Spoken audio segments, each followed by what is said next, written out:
Dual Cultivation, WN, Chapter 9. Wetting the Bed. Su Yang stood inside the training ground until the sun had set without receiving a single customer, yet he refused to leave and continued to stand there like a stone statue. The disciples there were surprised to see such a patient character, and those who weren't aware of his identity were charmed by his noble presence. It felt as though they were being protected by a guardian spirit. Time passed quickly, and soon, the night sky appeared. Yet, there still hasn't been a single customer that approached him. However, despite getting 0 customers after an entire day, Su Yang didn't panic, nor was he worried. Instead, he kept his confidence and remained his calm face, from morning to night. Such patience caused many to secretly admire him, wishing that they could have the same thing when it came to training themselves. After some time, Su Yang finally moved. He tilted his head and looked at the night sky, but all he saw inside his head was an image of Elder Land's round buttocks. 1 day at most, Su Yang mumbled. He then began rolling up the sign and prepared to go back home for the day. After sending Chi Yu back to her living quarters, Elder Lan directly went back to her own. Inside, she laid on her bed with her back facing the ceiling. Since she cannot sit because of the abnormal pain in her buttocks, her cultivation came to a halt since a few days ago.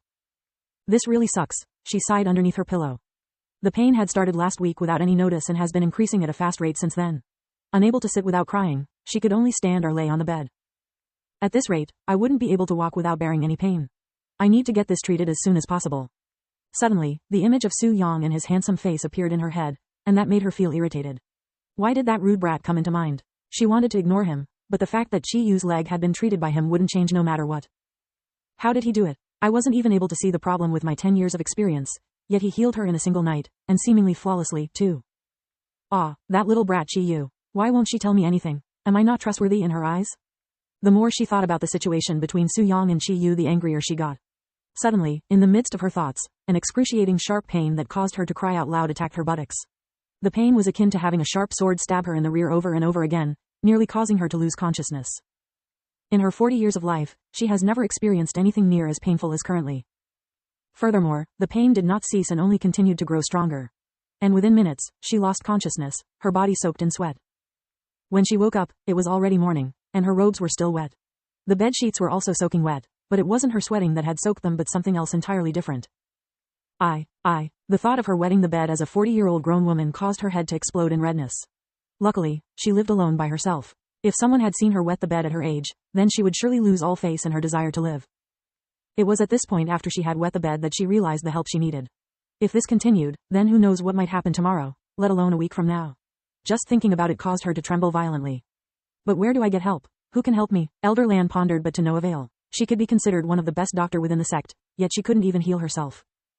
Suddenly, an image of Chi Yu smiling appeared in her head, and standing casually beside her was a handsome young man with a calm expression, one that made others feel confident when in his presence.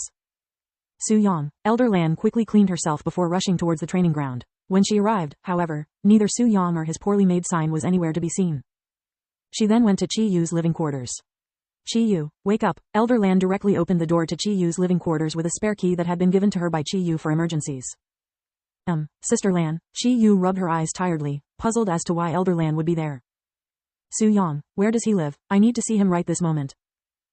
Senior apprentice brother Su? Chi Yu has never seen her sister Lan so panicked before, so she also began panicking. What did senior apprentice brother Su do? Is he in trouble?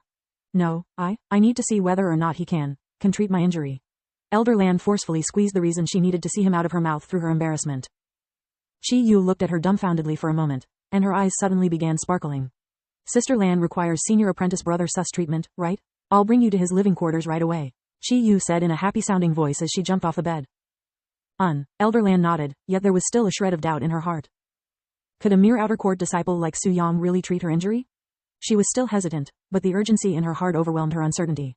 She wouldn't be able to endure pain she felt last night or waking up to herself wetting the bed for a second time, after all.